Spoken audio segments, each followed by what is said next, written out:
వర్తమానం వార్తలకు స్వాగతం. నేను మీ ఉదయ్ కుమార్. ఈరోజు వార్తల్లోని ముఖ్యాంశాలు: అమెరికాతో సంబంధాల బలోపేతానికి లాబీయిస్టును నియమించుకున్న భారత్.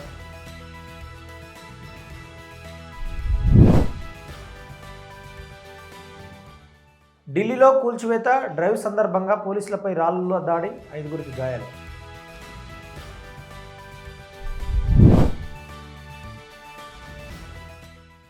నోబెల్ గ్రహీత అమర్త్య సేన్కు ఎస్ఐఆర్ నోటీస్, వివరణ ఇచ్చిన ఎన్నికల కమిషన్.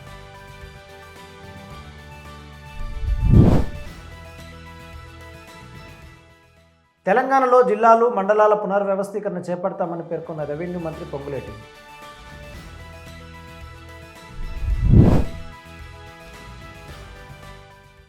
ఈ నెల 19న దావోస్కు వెళ్లనున్న సీఎం రేవంత్ రెడ్డి భారీ పెట్టుబడులపై ఆశలు పెట్టుకున్న తెలంగాణ. ట్రంప్ హయాంలో అమెరికా, భారతదేశం మధ్య సంబంధాలు వేగంగా దెబ్బతిన్నందున జాసన్ మిల్లర్ నేతృత్వంలోని SHW పార్ట్నర్స్ LLC అనే సంస్థను మన దౌత్య మిషన్ భారత లాబీయిస్టుగా నియమించుకుంది. దీనికి గాను $1.8 మిలియన్ చెల్లిస్తామంటూ ఒప్పందం కుదుర్చుకున్నారు. కాగా ఈ లాబీయిస్టులు వాణిజ్యం, రక్షణ, దౌత్యపరమైనటువంటి విషయాలలో అమెరికా ప్రభుత్వంలో, కాంగ్రెస్లో భారతదేశ ప్రయోజనాలను ప్రోత్సహించడానికి కీలక పాత్ర పోషిస్తారు. అంతేకాదు, అమెరికా అధికారులతో సమావేశాలు ఏర్పాటు చేయడం, విధానాలపై సలహాలు ఇవ్వడం, సంబంధాలను మెరుగుపరచడం వంటి పనులు కూడా చేస్తారు. ఇది అమెరికాలో చట్టపరమైన పద్ధతి అని భారత రాయబార కార్యాలయం పేర్కొంది. మొత్తంగా అన్ని దౌత్య సంబంధాలను నెరపడానికి ఒక లాబింగ్ సంస్థకు అవుట్సోర్స్ చేశారని రూఢి అవుతుంది.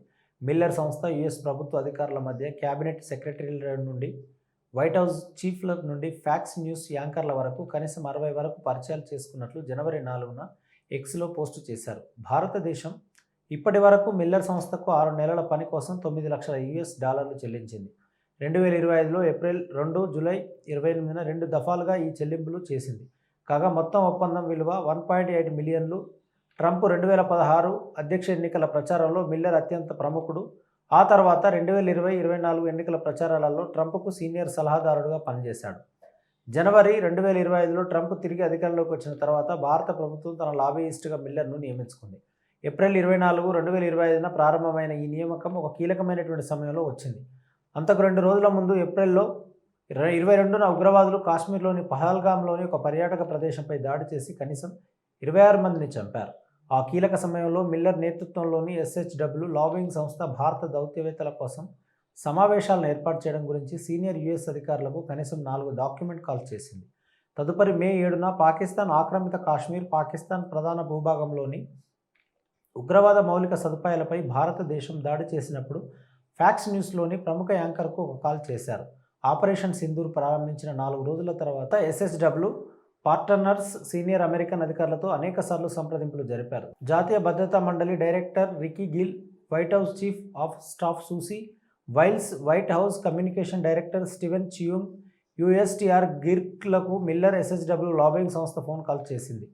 అంతేకాదు, గత జూన్ 2025లో విదేశాంగ మంత్రి S Jaishankar CIA director John రాట్ క్లిఫ్తో సమావేశం కావాల్సినప్పుడు ఆ అభ్యర్థన భారత రాయబారి ద్వారా రాలేదు. భారత లాబీయిస్టు ఆ పని పూర్తి చేశారు.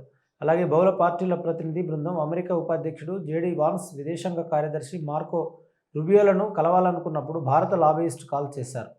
ఇక ప్రధానమంత్రి నరేంద్ర మోడీ డొనాల్డ్ ట్రంప్ను ట్యాగ్ చేస్తూ సోషల్ మీడియాలో పోస్టు చేసినప్పుడు దానిని అమెరికా అధ్యక్షుడి కమ్యూనికేషన్ బృందానికి తెలియజేసింది కూడా. SHW పార్ట్నర్స్ LLC అనే చిన్న ఆర్లింగ్టన్ లాబింగ్ సంస్థ మాత్రమే అని మనం తెలుసుకోవాలి. ఢిల్లీలోని రామ్లీలా మైదాన్ సమీపంలో ఒక మసీదు వద్ద ఈరోజు తెల్లవారుజామున ఆక్రమణల తొలగింపు డ్రైవ్ హింసాత్మకంగా మారడంతో కనీసం 5గురు పోలీసు సిబ్బంది గాయపడ్డారు. ఢిల్లీ హైకోర్టు ఆదేశాల మేరకు ఢిల్లీ మున్సిపల్ కార్పొరేషన్కు చెందిన సుమారు 300 మంది అధికారులు, కార్మికులు తుర్క్మాన్ గేట్ వద్ద ఉన్న సయ్యద్ ఫైజ్ ఇలాయి మసీద్ శ్మశాన వాటిక కానుకొని ఉన్న భూమిలో కూల్చివేత డ్రైవ్ నిర్వహిస్తున్నప్పుడు ఈ ఘర్షణలు చెలరేగాయి. అయితే కూల్చివేత డ్రైవ్ సమయంలో కొందరు స్థానికులు అధికారులపై రాళ్లు రువ్వారు. దీంతో 5గురు పోలీసులకు స్వల్ప గాయాలయ్యాయి. పరిస్థితిని అదుపులోకి తీసుకురావడానికి మేము బాష్ప వాయువు ప్రయోగించాల్సి వచ్చింది. అక్కడ ఒక భోజనశాల, ఒక డిస్పెన్సరీ ఉన్నాయి. వాటిని కూల్చివేశారు. ప్రజలకు ఎలాంటి ఇబ్బంది కలగకూడదనే ఉద్దేశంతో ఈ డ్రైవ్ను రాత్రిపూట నిర్వహించామని సీనియర్ పోలీస్ అధికారి నితిన్ వల్సన్ అన్నారు. రాళ్ల దాడిలో పాల్గొన్న వారిపై మేము చర్యలు తీసుకుంటాము. ఇక్కడ పరిస్థితి 100% అదుపులో ఉంది అని ఆయన తెలిపారు. 5గురు నిందితులను అదుపులోకి తీసుకున్నామని, గుంపు రాళ్లు రువ్వుతున్న దృశ్యాలు ఉన్న 100కి పైగా వీడియోలు సహాయంతో ఇతరులను గుర్తిస్తున్నామని పోలీసులు చెప్పారు. గాయపడిన పోలీసులు ఎంసీడీ కార్మికుల వాంగ్మూలాల ఆధారంగా ఒక కేసు కూడా నమోదు చేశారు. కాగా ఈ ప్రాంతంలోని అనధికారిక నిర్మాణాలను తొలగించడానికి అధికారులు సుమారు 30 బుల్డోజర్లు 50 ట్రక్కులను తీసుకువచ్చారు. నవంబర్ 2025లో ఢిల్లీ హైకోర్టు ఇచ్చిన ఆదేశాల మేరకు ఈ చర్య తీసుకున్నారు. ఆ ఆదేశాలలో తుర్క్మన్ గేట్ సమీపంలోని రామ్లీలా మైదానంలో 38,940 చదరపు అడుగుల ఆక్రమణలను తొలగించడానికి పౌర సంస్థకు పబ్లిక్ వర్క్స్ డిపార్ట్మెంట్కు 3 నెలల సమయం ఇచ్చింది. కాగా ఈ భూమి వక్ఫ్ చట్టం ద్వారా నిర్వహిస్తున్న ఒక నోటిఫైడ్ వక్ఫ్ ఆస్తి అని, అందువల్ల దానికి సంబంధించిన అన్ని విధానాలపై వక్ఫ్ ట్రిబ్యునల్కు ప్రత్యేక అధికార పరిధి ఉందని మసీదు సయ్యద్ ఫైజ్ ఎలాయి మేనేజింగ్ కమిటీ ఢిల్లీ హైకోర్టులో దాఖలు చేసిన పిటిషన్లో పేర్కొన్నారు. పశ్చిమ బెంగాల్లో ముసాయిదా ఓటర్ల జాబితాపై అభ్యంతరాలపై విచారణ కోసం నోబెల్ గ్రహీత అమర్త్య సేన్కు భారత ఎన్నికల సంఘం నోటీసు జారీ చేసింది. ఈ విషయమై తృణమూల్ కాంగ్రెస్ ప్రధాన కార్యదర్శి లోక్సభ ఎంపీ అభిషేక్ బెనర్జీ విమర్శలు గుప్పించారు. ఇప్పటికే team India pacer Mohammed Shami, Trinamool Congress MP నటుడు దేవ్కు కూడా ఈసీ నోటీసులు ఇవ్వడాన్ని ఆయన ప్రస్తావించారు. ఇదంతా బెంగాల్ ప్రజలు లక్ష్యంగా చేసుకోవడమేనని ఈసీపై మండిపడ్డారు. దీనిపై భారత ఎన్నికల కమిషన్ వివరణ ఇచ్చింది. పొరపాటు జరిగిందని అంగీకరించింది. కాగా సేన్ స్వస్థలం బిర్భూమ్ జిల్లాలో జరిగిన బహిరంగ ర్యాలీలో అభిషేక్ బెనర్జీ ఈ విషయాన్ని ప్రస్తావించిన కొన్ని గంటల తర్వాత గణన ఫారంలో స్పెల్లింగ్ లోపం కారణంగా పొరపాటు జరిగిందని కమిషన్ స్పష్టం చేసింది. విచారణకు హాజరు కావాలని అతనికి ఎటువంటి నోటీసు ఇవ్వలేదని ఈసీఐ పేర్కొంది. కాగా నోబెల్ విజేత సేన్ వయస్సు 92 సంవత్సరాలు. కమిషన్ మార్గదర్శకాల ప్రకారం 85 సంవత్సరాలు. అంతకంటే ఎక్కువ వయసు ఉన్న సీనియర్ సిటిజన్లను విచారణ కేంద్రంలో హాజరు కావాల్సిన అవసరం లేదు. ఇటువంటి కేసులలో సంబంధిత ఎలక్టోరల్ రిజిస్ట్రేషన్ ఆఫీసర్ వ్యక్తిగతంగా వారి నివాసాలను సందర్శించి అవసరమైన దిద్దుబాట్ల కోసం విచారణ నిర్వహిస్తారు. సేన్ విషయంలో గణన ఫారంలోని స్పెల్లింగ్ లోపం కారణంగానే తప్పు జరిగినందున స్పెల్లింగ్ లోపాలను సరిచేయమని కమిషన్ సంబంధిత బిఎల్ఓని ఆదేశించిందని పశ్చిమ బెంగాల్ చీఫ్ ఎలక్టోరల్ ఆఫీసర్ కార్యాలయంలోని ఓ వ్యక్తి చెప్పారు. సేన్ పూర్వీకుల నివాసం బిర్భూమ్ జిల్లాలోని బోల్పూర్ శాంతినికేతన్లో ఉంది. అతను చాలా కాలంగా అమెరికాలో ప్రవాస భారతీయుడిగా నివసిస్తున్నప్పటికీ ఓటర్గా కొనసాగుతున్నాడు. చివరిసారిగా అతను 2014 లోక్సభ ఎన్నికల సమయంలో బోల్పూర్ శాంతినికేతన్లో ఓటు వేశారు. నిన్న బిర్భూమ్లో జరిగిన ర్యాలీలో ప్రసంగిస్తూ అభిషేక్ బెనర్జీ అమర్త్య సేన్కు ఈసీఐ విచారణ నోటీసు పంపిందని పేర్కొన్నారు. దేశాన్ని గర్వపడేలా చేసిన వ్యక్తికి విచారణ నోటీసు అందింది. భారతదేశానికి ప్రపంచ గుర్తింపు తెచ్చిన వ్యక్తి అమర్త్య సేన్. ఎస్ఐఆర్ విచారణకు నోటీసు అందుకున్నారని బెనర్జీ అన్నారు.